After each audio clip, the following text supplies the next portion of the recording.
The Adventures of Sherlock Holmes, by Sir Arthur Conan Doyle. Adventure 3, A Case of Identity. "My dear fellow," said Sherlock Holmes as we sat on either side of the fire in his lodgings at Baker Street, "life is infinitely stranger than anything which the mind of man could invent. We would not dare to conceive the things which are really mere commonplaces of existence. If we could fly out of that window hand in hand, hover over this great city, gently remove the roofs, and peep in at the queer things which are going on, the strange coincidences, the plannings, the cross purposes, the wonderful chains of events, working through generations, and leading to the most outré results, it would make all fiction with its conventionalities and foreseen conclusions most stale and unprofitable." "And yet I am not convinced of it," I answered. "The cases which come to light in the papers are, as a rule, bald enough and vulgar enough. We have in our police reports realism pushed to its extreme limits, and yet the result is, it must be confessed, neither fascinating nor artistic." "A certain selection and discretion must be used in producing a realistic effect," remarked Holmes. "This is wanting in the police report, where more stress is laid, perhaps, upon the platitudes of the magistrate than upon the details, which to an observer contain the vital essence of the whole matter. Depend upon it, there is nothing so unnatural as the commonplace." I smiled and shook my head. "I can quite understand your thinking so," I said. "Of course, in your position of unofficial adviser and helper to everybody who is absolutely puzzled throughout 3 continents, you are brought in contact with all that is strange and bizarre. But here," I picked up the morning paper from the ground, "let us put it to a practical test. Here is the first heading upon which I come: A husband's cruelty to his wife. There is half a column of print, but I know without reading it that it is all perfectly familiar to me. There is, of course, the other woman, the drink, the push, the blow, the bruise, the sympathetic sister or landlady. The crudest of writers could invent nothing more crude." "Indeed, your example is an unfortunate one for your argument," said Holmes, taking the paper and glancing his eye down it. "This is the Dundas separation case, and, as it happens, I was engaged in clearing up some small points in connection with it. The husband was a teetotaler. There was no other woman, and the conduct complained of was that he had drifted into the habit of winding up every meal by taking out his false teeth and hurling them at his wife, which, you will allow, is not an action likely to occur to the imagination of the average story-teller. Take a pinch of snuff, doctor, and acknowledge that I have scored over you in your example." He held out his snuff-box of old gold, with a great amethyst in the centre of the lid. Its splendour was in such contrast to his homely ways and simple life that I could not help commenting upon it. "Ah," said he, "I forgot that I had not seen you for some weeks. It is a little souvenir from the King of Bohemia, in return for my assistance in the case of the Irene Adler papers." "And the ring?" I asked, glancing at a remarkable brilliant which sparkled upon his finger. "It was from the reigning family of Holland, though the matter in which I served them was of such delicacy that I cannot confide it even to you, who have been good enough to chronicle 1 or 2 of my little problems." "And have you any on hand just now?" I asked with interest. "Some 10 or 12, but none which present any feature of interest. They are important, you understand, without being interesting. Indeed, I have found that it is usually in unimportant matters that there is a field for the observation, and for the quick analysis of cause and effect which gives the charm to an investigation. The larger crimes are apt to be the simpler, for the bigger the crime, the more obvious, as a rule, is the motive. In these cases, save for one rather intricate matter which has been referred to me from Marseilles, there is nothing which presents any features of interest. It is possible, however, that I may have something better before very many minutes are over, for this is one of my clients, or I am much mistaken." He had risen from his chair and was standing between the parted blinds, gazing down into the dull, neutral-tinted London street. Looking over his shoulder, I saw that on the pavement opposite there stood a large woman with a heavy fur boa round her neck, and a large curling red feather in a broad-brimmed hat, which was tilted in a coquettish Duchess of Devonshire fashion over her ear. From under this great panoply she peeped up in a nervous, hesitating fashion at our windows, while her body oscillated backward and forward, and her fingers fidgeted with her glove buttons. Suddenly, with a plunge, as of the swimmer who leaves the bank, she hurried across the road, and we heard the sharp clang of the bell.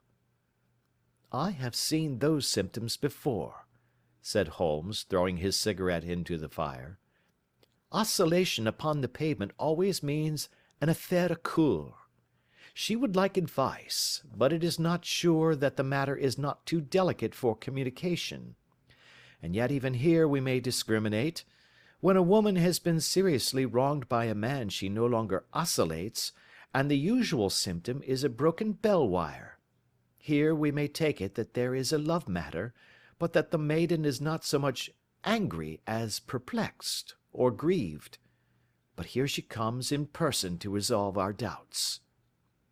As he spoke there was a tap at the door, and the boy in buttons entered to announce Miss Mary Sutherland, while the lady herself loomed behind his small black figure like a full-sailed merchantman behind a tiny pilot boat. Sherlock Holmes welcomed her with the easy courtesy for which he was remarkable, and having closed the door and bowed her into an armchair, he looked her over in the minute yet abstracted fashion which was peculiar to him. "Do you not find," he said, "that with your short sight it is a little trying to do so much typewriting?" "I did at first," she answered, "but now I know where the letters are without looking." Then, suddenly realizing the full purport of his words, she gave a violent start and looked up, with fear and astonishment upon her broad, good-humoured face. "You've heard about me, Mr. Holmes," she cried. "Else how could you know all that?" "Ha! Never mind," said Holmes, laughing. "It is my business to know things. Perhaps I have trained myself to see what others overlook. If not, why should you come to consult me?" "I came to you, sir, because I heard of you from Mrs. Etheridge, whose husband you found so easy when the police and everyone had given him up for dead. Oh, Mr. Holmes, I wish you would do as much for me. I'm not rich, but still I have 100 a year in my own right, besides the little that I make by the machine, and I would give it all to know what has become of Mr. Hosmer Angel." "Why did you come away to consult me in such a hurry?" asked Sherlock Holmes, with his fingertips together and his eyes to the ceiling. Again a startled look came over the somewhat vacuous face of Miss Mary Sutherland. "Yes, I did bang out of the house," she said, "for it made me angry to see the easy way in which Mr. Winbank, that is, my father, took it all.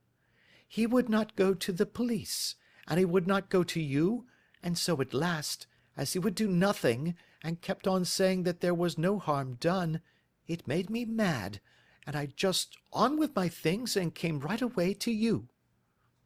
"Your father?" said Holmes. "Your stepfather, surely, since the name is different." "Yes, my stepfather. I call him father, though it sounds funny, too, for he is only 5 years and 2 months older than myself." "And your mother is alive?" "Oh, yes, mother is alive and well. I wasn't best pleased, Mr. Holmes, when she married again so soon after father's death, and a man who was nearly 15 years younger than herself. Father was a plumber in the Tottenham Court Road, and he left a tidy business behind him, which mother carried on with Mr. Hardy, the foreman. But when Mr. Windibank came, he made her sell the business, for he was very superior, being a traveller in wines. They got £4,700 for the goodwill and interest, which wasn't near as much as father could have got if he had been alive." I had expected to see Sherlock Holmes impatient under this rambling and inconsequential narrative, but, on the contrary, he had listened with the greatest concentration of attention. "Your own little income," he asked, "does it come out of the business?"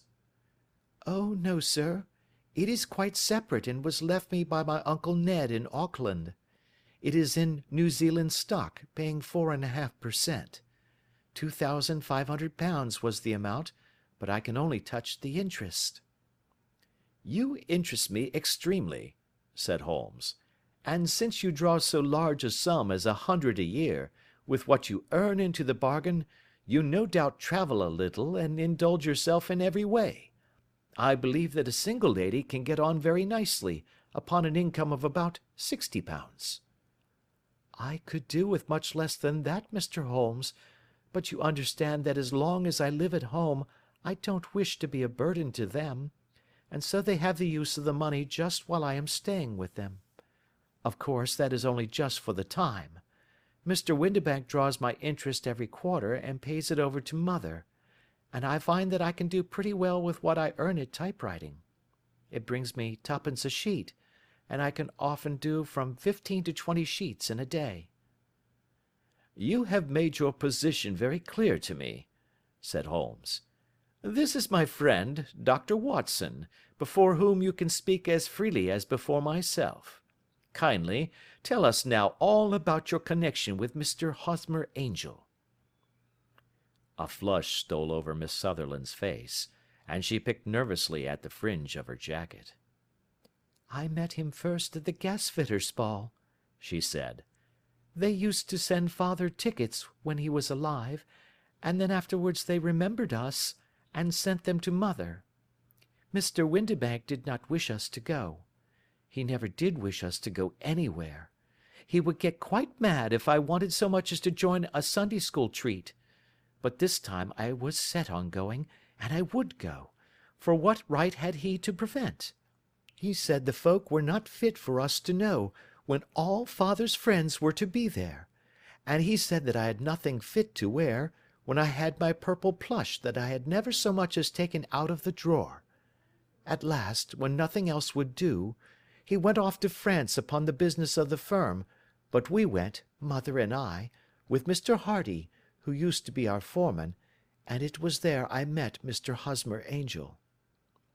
"I suppose," said Holmes, "that when Mr. Windibank came back from France, he was very annoyed at your having gone to the ball." "Oh, well, he was very good about it. He laughed, I remember, and shrugged his shoulders, and said there was no use denying anything to a woman, for she would have her way." "I see. Then at the gasfitters' ball you met, as I understand, a gentleman called Mr. Hosmer Angel." "Yes, sir. I met him that night, and he called next day to ask if we had got home all safe, and after that we met him. That is to say, Mr. Holmes, I met him twice for walks, but after that father came back again, and Mr. Hosmer Angel could not come to the house any more." "No."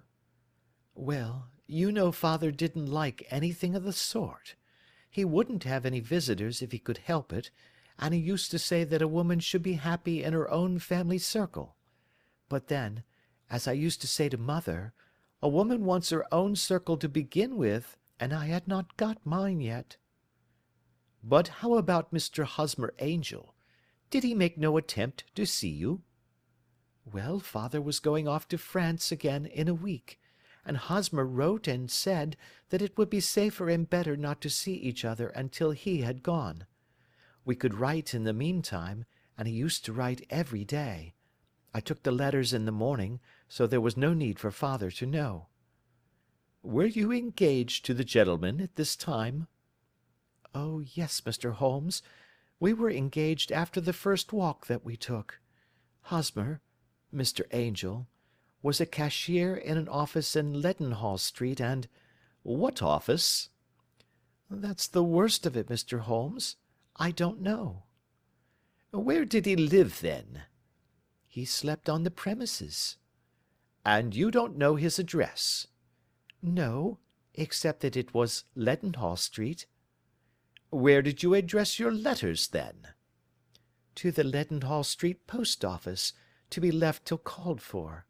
He said that if they were sent to the office he would be chaffed by all the other clerks about having letters from a lady, so I offered to typewrite them, like he did his, but he wouldn't have that, for he said that when I wrote them they seemed to come from me, but when they were typewritten he always felt that the machine had come between us. That will just show you how fond he was of me, Mr. Holmes, and the little things that he would think of." "It was most suggestive," said Holmes. "It has long been an axiom of mine that the little things are infinitely the most important.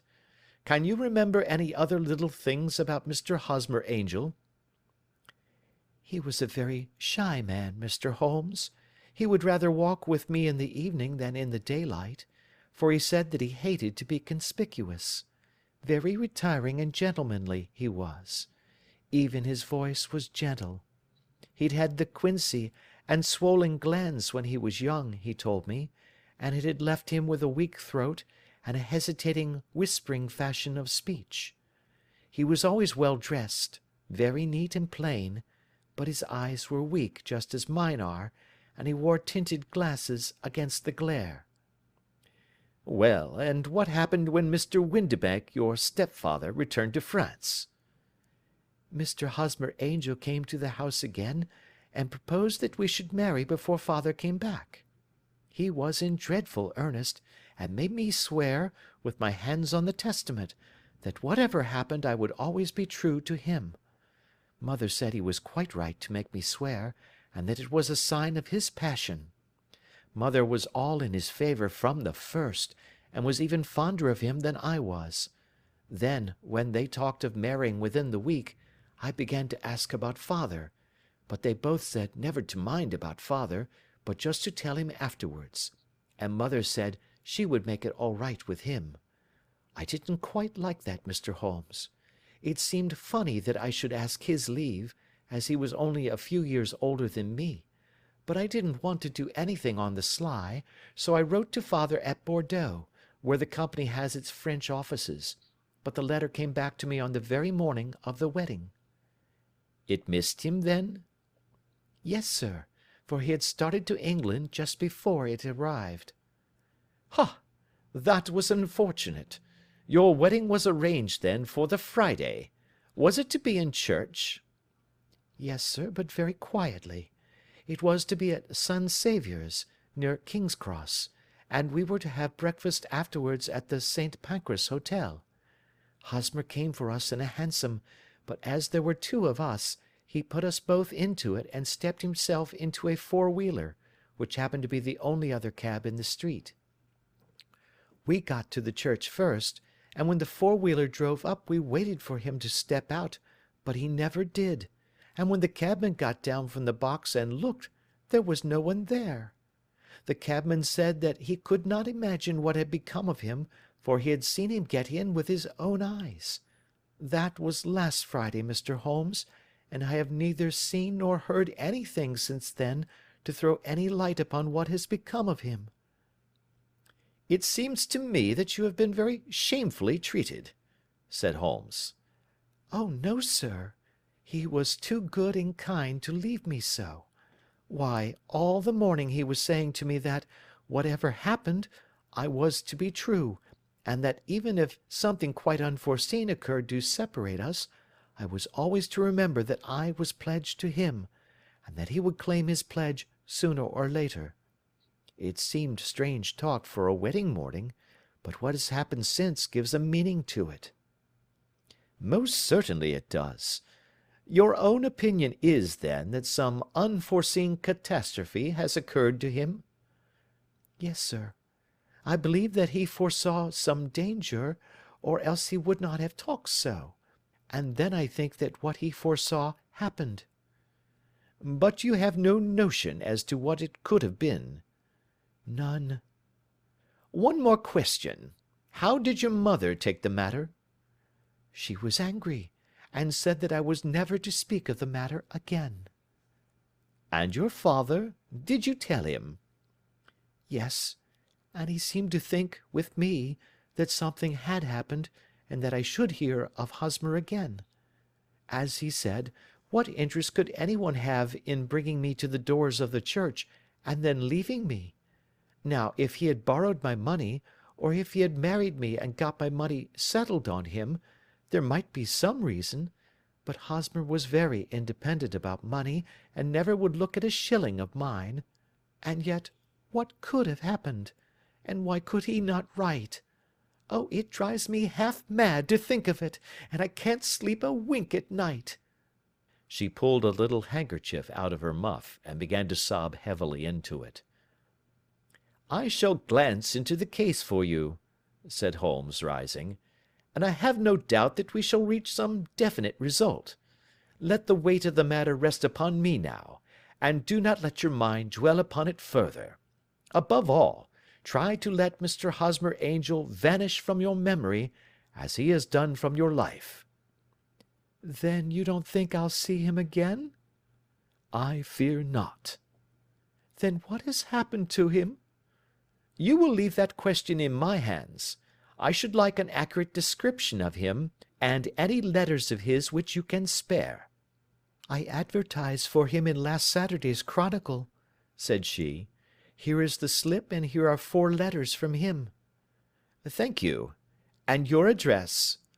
"Number 31 Lion Place, Camberwell." "Mr. Angel's address you never had, I understand. Where is your father's place of business?" "He travels for Westhouse and Marbank, the great claret importers of Fenchurch Street." "Thank you. You have made your statement very clearly. You will leave the papers here, and remember the advice which I have given you. Let the whole incident be a sealed book, and do not allow it to affect your life." "You are very kind, Mr. Holmes, but I cannot do that. I shall be true to Hosmer. He shall find me ready when he comes back." For all the preposterous hat and the vacuous face, there was something noble in the simple faith of our visitor which compelled our respect. She laid her little bundle of papers upon the table and went her way, with a promise to come again whenever she might be summoned. Sherlock Holmes sat silent for a few minutes with his finger-tips still pressed together, his legs stretched out in front of him, and his gaze directed upward to the ceiling. Then he took down from the rack the old and oily clay pipe which was to him as a counsellor, and, having lit it, he leaned back in his chair, with the thick blue cloud-wreaths spinning up from him, and a look of infinite languor in his face. "Quite an interesting study, that maiden," he observed. "I found her more interesting than her little problem, which, by the way, is rather a trite one. You will find parallel cases, if you consult my index, in Andover in '77, and there was something of the sort at The Hague last year. Old as is the idea, however, there were 1 or 2 details which were new to me, but the maiden herself was most instructive." "You appeared to read a good deal upon her which was quite invisible to me," I remarked. "Not invisible, but unnoticed, Watson. You did not know where to look, and so you missed all that was important. I can never bring you to realize the importance of sleeves, the suggestiveness of thumbnails, or the great issues that may hang from a bootlace. Now, what did you gather from that woman's appearance? Describe it." "Well, she had a slate-coloured, broad-brimmed straw hat, with a feather of a brickish red. Her jacket was black, with black beads sewn upon it, and a fringe of little black jet ornaments.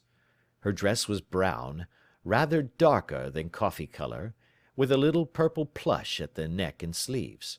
Her gloves were greyish and were worn through at the right forefinger. Her boots I didn't observe. She had small, round, hanging gold earrings, and a general air of being fairly well-to-do in a vulgar, comfortable, easy-going way." Sherlock Holmes clapped his hands softly together and chuckled. "'Pon my word, Watson, you are coming along wonderfully. you have really done very well indeed. It is true that you have missed everything of importance, but you have hit upon the method, and you have a quick eye for colour. Never trust to general impressions, my boy, but concentrate yourself upon details. My first glance is always at a woman's sleeve. In a man it is perhaps better first to take the knee of the trouser. As you observe, this woman had plush upon her sleeves, which is a most useful material for showing traces. The double line a little above the wrist, where the typewriter presses against the table, was beautifully defined. The sewing machine, of the hand type, leaves a similar mark, but only on the left arm, and on the side of it farthest from the thumb, instead of being right across the broadest part, as this was. I then glanced at her face, and, observing the dint of a pince-nez at either side of her nose, I ventured to remark upon short sight in typewriting, which seemed to surprise her. It surprised me. But surely it was obvious. I was then much surprised and interested on glancing down to observe that, though the boots which she was wearing were not unlike each other, they were really odd ones, the one having a slightly decorated toe cap, and the other a plain one. One was buttoned only in the 2 lower buttons out of 5, and the other at the 1st, 3rd, and 5th. Now, when you see that a young lady, otherwise neatly dressed, has come away from home with odd boots, half buttoned, it is no great deduction to say that she came away in a hurry. And what else? I asked, keenly interested, as I always was, by my friend's incisive reasoning. I noted, in passing, that she had written a note before leaving home, but after being fully dressed. You observed that her right glove was torn at the forefinger, but you did not apparently see that both glove and finger were stained with violet ink. She had written in a hurry and dipped her pen too deep. It must have been this morning, or the mark would not remain clear upon the finger. All this is amusing, though rather elementary, but I must go back to business, Watson. Would you mind reading me the advertised description of Mr. Hosmer Angel? I held the little printed slip to the light. Missing, it said, on the morning of the 14th, a gentleman named Hosmer Angel, about 5 feet 7 inches in height, strongly built, sallow complexion, black hair, a little bald in the centre, bushy black side whiskers and moustache, tinted glasses, slight infirmity of speech, was dressed when last seen in black frock coat faced with silk, black waistcoat, gold Albert chain, and grey Harris tweed trousers with brown gaiters over elastic-sided boots, known to have been employed in an office in Leadenhall Street. Anybody bringing— "That will do," said Holmes. "As to the letters," he continued, glancing over them, "they are very commonplace. Absolutely no clue in them to Mr. Angel, save that he quotes Balzac once. There is one remarkable point, however, which will no doubt strike you." "They are typewritten," I remarked. "Not only that, but the signature is typewritten. Look at the neat little Hosmer Angel at the bottom. There is a date, you see, but no superscription except Leadenhall Street, which is rather vague. The point about the signature is very suggestive. In fact, we may call it conclusive." "Of what?" "My dear fellow, is it possible you do not see how strongly it bears upon the case?" "I cannot say that I do, unless it were that he wished to be able to deny his signature if an action for breach of promise were instituted." "No, that was not the point. However, I shall write 2 letters, which should settle the matter. One is to a firm in the city, the other is to the young lady's stepfather, Mr. Windibank, asking him whether he could meet us here at 6 o'clock to-morrow evening. It is just as well that we should do business with the male relatives. And now, Doctor, we can do nothing until the answers to those letters come, so we may put our little problem upon the shelf for the interim."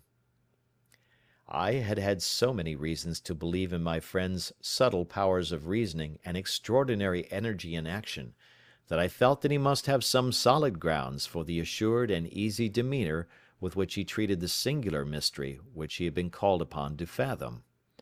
Once only had I known him to fail, in the case of the King of Bohemia and the Irene Adler photograph. But when I looked back to the weird business of the sign of 4, and the extraordinary circumstances connected with the study in scarlet, I felt that it would be a strange tangle indeed which he could not unravel. I left him then, still puffing at his black clay pipe, with the conviction that when I came again on the next evening, I would find that he held in his hands all the clues which would lead up to the identity of the disappearing bridegroom of Miss Mary Sutherland.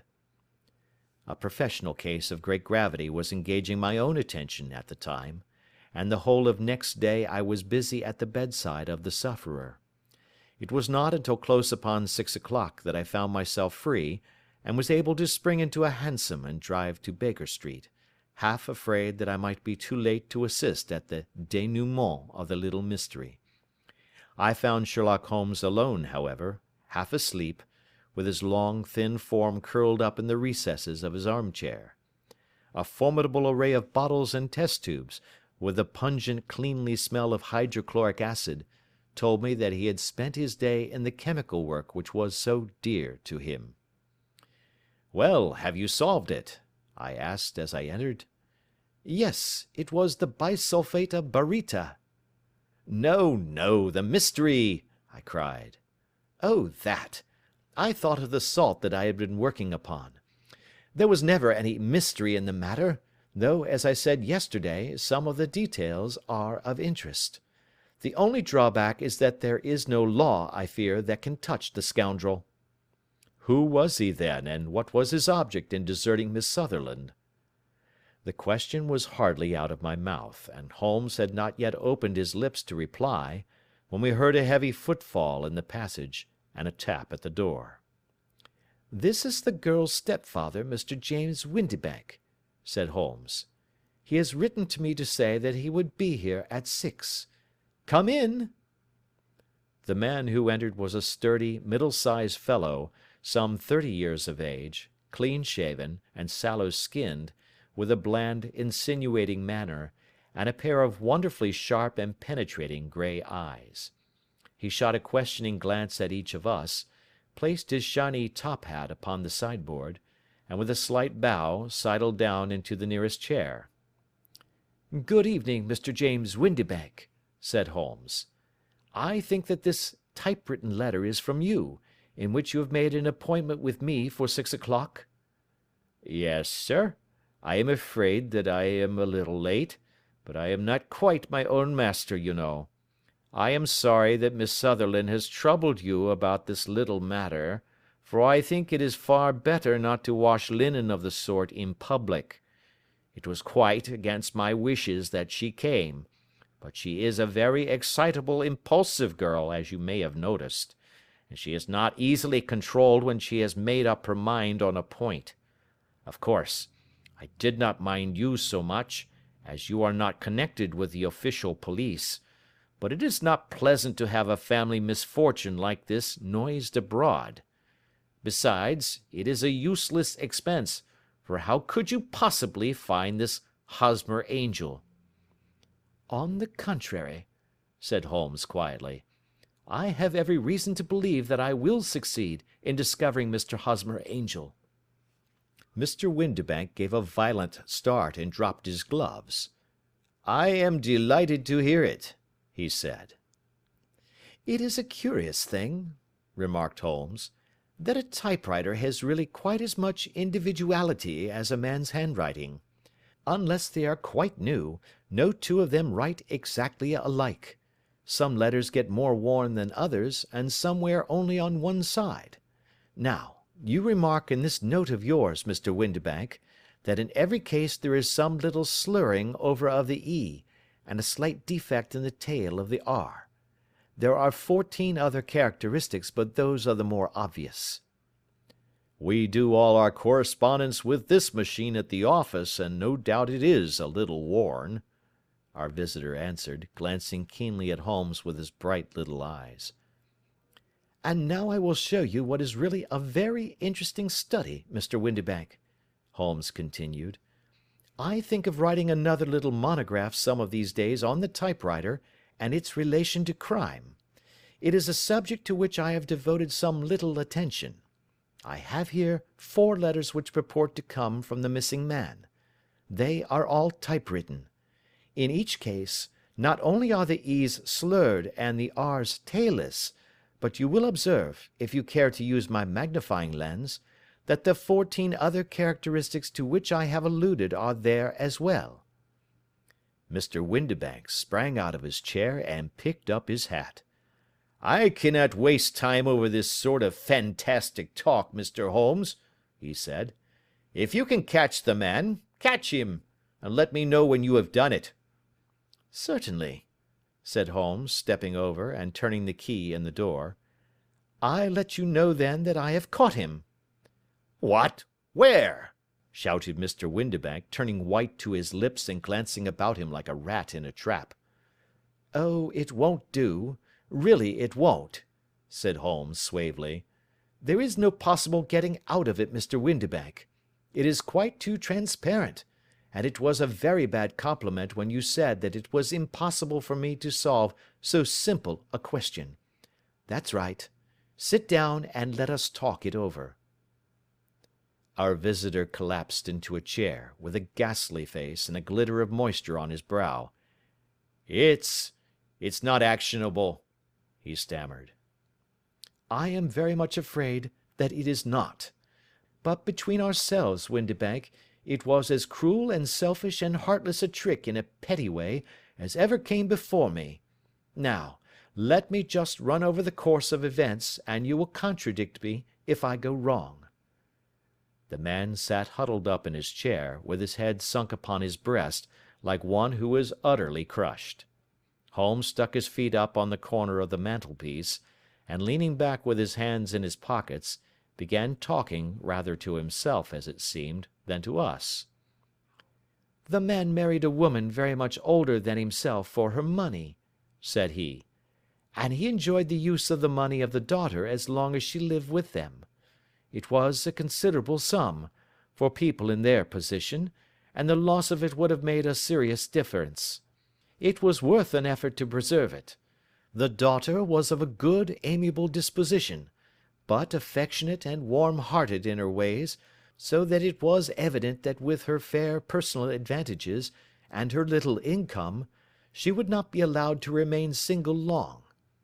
Now her marriage would mean, of course, the loss of 100 a year, so what does her stepfather do to prevent it? He takes the obvious course of keeping her at home and forbidding her to seek the company of people of her own age. But soon he found that that would not answer for ever. She became restive, insisted upon her rights, and finally announced her positive intention of going to a certain ball. What does her clever stepfather do then? He conceives an idea more creditable to his head than to his heart. With the connivance and assistance of his wife, he disguised himself, covered those keen eyes with tinted glasses, masked the face with a moustache and a pair of bushy whiskers, sunk that clear voice into an insinuating whisper, and doubly secure on account of the girl's short sight, he appears as Mr. Hosmer Angel, and keeps off other lovers by making love himself." "It was only a joke at first," groaned our visitor. "We never thought that she would have been so carried away." "Very likely not. However that may be, the young lady was very decidedly carried away, and having quite made up her mind that her stepfather was in France, the suspicion of treachery never for an instant entered her mind. She was flattered by the gentleman's attentions, and the effect was increased by the loudly expressed admiration of her mother. Then Mr. Angel began to call, for it was obvious that the matter should be pushed as far as it would go if a real effect were to be produced. There were meetings, and an engagement, which would finally secure the girl's affections from turning towards any one else. But the deception could not be kept up for ever. These pretended journeys to France were rather cumbrous. The thing to do was clearly to bring the business to an end in such a dramatic manner that it would leave a permanent impression upon the young lady's mind, and prevent her from looking upon any other suitor for some time to come. Hence those vows of fidelity exacted upon a testament, and hence also the allusions to a possibility of something happening on the very morning of the wedding. James Windibank wished Miss Sutherland to be so bound to Hosmer Angel, and so uncertain as to his fate, that for 10 years to come, at any rate, she would not listen to another man. As far as the church door he brought her, and then, as he could go no farther, he conveniently vanished away by the old trick of stepping in at one door of a four-wheeler, and out at the other. I think that was the chain of events, Mr. Windibank." Our visitor had recovered something of his assurance while Holmes had been talking, and he rose from his chair now with a cold sneer upon his pale face. "It may be so, or it may not, Mr. Holmes," said he. "But if you are so very sharp, you ought to be sharp enough to know that it is you who are breaking the law now, and not me. I have done nothing actionable from the first, but as long as you keep that door locked, you lay yourself open to an action for assault and illegal constraint." "The law cannot, as you say, touch you," said Holmes, unlocking and throwing open the door. "Yet there never was a man who deserved punishment more. If the young lady has a brother or a friend, he ought to lay a whip across your shoulders, by Jove," he continued, flushing up at the sight of the bitter sneer upon the man's face. "It is not part of my duties to my client, but here's a hunting crop handy, and I think I shall just treat myself to—" He took 2 swift steps to the whip, but before he could grasp it there was a wild clatter of steps upon the stairs, the heavy hall door banged, and from the window we could see Mr. James Windibank running at the top of his speed down the road. "There's a cold-blooded scoundrel," said Holmes, laughing, as he threw himself down into his chair once more. "That fellow will rise from crime to crime until he does something very bad and ends on a gallows. The case has, in some respects, been not entirely devoid of interest." "I cannot now entirely see all the steps of your reasoning," I remarked. "Well, of course it was obvious from the first that this Mr. Hosmer Angel must have some strong object for his curious conduct, and it was equally clear that the only man who really profited by the incident, as far as we could see, was the stepfather. Then the fact that the 2 men were never together, but that the one always appeared when the other was away, was suggestive. So were the tinted spectacles and the curious voice, which both hinted at a disguise, as did the bushy whiskers. My suspicions were all confirmed by his peculiar action in typewriting his signature, which, of course, inferred that his handwriting was so familiar to her that she would recognize even the smallest sample of it. You see, all these isolated facts, together with many minor ones, all pointed in the same direction." "And how did you verify them?" "Having once spotted my man, it was easy to get corroboration. I knew the firm for which this man worked. Having taken the printed description, I eliminated everything from it which could be the result of a disguise, the whiskers, the glasses, the voice, and I sent it to the firm, with a request that they would inform me whether it answered to the description of any of their travellers. I had already noticed the peculiarities of the typewriter, and I wrote to the man himself at his business address, asking him if he would come here. As I expected, his reply was typewritten and revealed the same trivial but characteristic defects. The same post brought me a letter from Westhouse and Marbank, of Fenchurch Street, to say that the description tallied in every respect with that of their employee, James Windibank. Voilà tout." "And Miss Sutherland?" "If I tell her she will not believe me. You may remember the old Persian saying, 'There is danger for him who taketh the tiger cub, and danger also for whoso snatches a delusion from a woman.' There is as much sense in Hafiz as in Horace, and as much knowledge of the world." End of Adventure 3.